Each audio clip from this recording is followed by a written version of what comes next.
प्राचीन समय की बात है। एक छोटे से गांव के पास घना जंगल था। उस जंगल के बीचों बीच एक पुराना पीपल का पेड़ खड़ा था। गांव वालों का मानना था कि उस पेड़ में एक यक्षिणी का वास है। कहते थे, जो भी उस पेड़ के पास सूर्यास्त के बाद जाता वह कभी लौटकर नहीं आता। गांव का एक युवक अर्जुन इन बातों पर विश्वास नहीं करता था। उसका मानना था कि यह सब बस डर फैलाने की कहानियां हैं। एक दिन उसने हिम्मत करके उस पेड़ के पास रात में जाने का निश्चय किया। अर्जुन ने अपनी तलवार कमर में बांधी और रात के समय अकेले जंगल की ओर चल पड़ा। अंधेरा घना था और पेड़ों से होती सरसराहट डरावनी लग रही थी। लेकिन अर्जुन ने अपने कदम नहीं रोके। जब वह पीपल के पेड़ के पास पहुंचा तो अचानक ठंडी हवा का झोंका आया और पेड़ की शाखाएं हिलने लगीं। अचानक एक सुनहरी रोशनी में वह यक्षिणी प्रकट हुई। उसकी आंखें चमक रही थीं और बाल हवा में लहरा रहे थे। उसने अर्जुन को देखा और मुस्कुराए। उसकी आवाज में अजीब सा जादू था। उसने कहा, तुम्हें यहाँ किसने आने को कहा? क्या तुम्हें अपने प्राण प्यारे नहीं?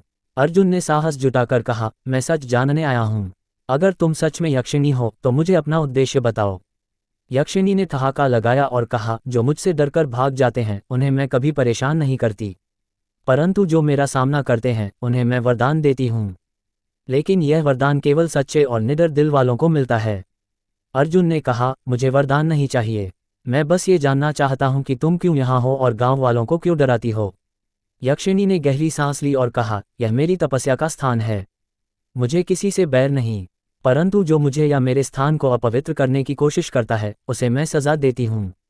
अर्जुन ने यक्षिणी के सामने नतमस्तक होकर माफी मांगी और कहा कि वह गांव वालों को बताएगा कि उन्हें डरने की जरूरत नहीं है, बस पेड़ का सम्मान करें। यक्षिणी ने उसे एक सुनहरी माला दी और कहा, यह तुम्हारे साहस का इनाम है। इसे पहनने वाला हमेशा सत्य के मार्ग पर रहेगा। अर्जुन गांव वापस लौटा और उसने सबको सच्चाई बताई। गांव वाले फिर कभी उस पेड़ के पास जाने से डरते नहीं थे, बल्कि उसका सम्मान करने लगे। और अर्जुन, जो सत्य और साहस का प्रतीक बन गया था, जीवन भर उस माला को धारण किए रहा।